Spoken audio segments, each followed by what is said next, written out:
మిత్రులారా, ఉమ్మడి రాష్ట్రంలో చూసినాం, ప్రత్యేక తెలంగాణలో చూసినాం. ఎవరు ఉన్నా ఎవరు వచ్చినా ఎన్నికలప్పుడు ఎమ్మెల్యేలను గెలిపించండి, మేము అధికారంలో ఉంటాం, అధికార దర్పాన్ని ఎలగబెడతామని అడిగినోళ్లే. కానీ మన మక్తల్, నారాయణపేట, కొడంగల్ ప్రాంతాలకు నీళ్లు కానీ నిధులు ఇవ్వాలి అని, అధికారాన్ని పంచాలి అని ఏనాడు కూడా ఆలోచన చేయలే.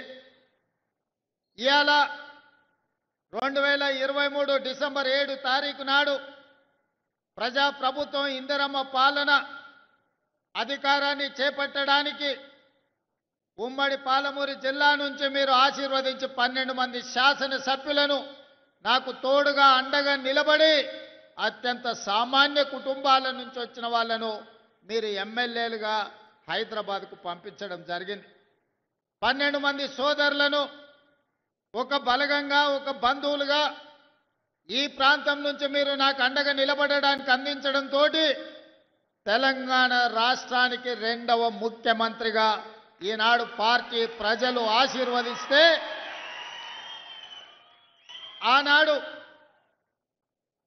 నిజాం నవాబుల నుంచి, నిజాం సర్కార్ నుంచి స్వతంత్రం వచ్చి మొట్టమొదటి హైదరాబాదు రాష్ట్రం ఏర్పడ్డప్పుడు మన పాలమూరు బిడ్డ బూరుగుల రామకృష్ణారావు గారు మొట్టమొదటి ముఖ్యమంత్రిగా బాధ్యతలు చేపట్టిండు.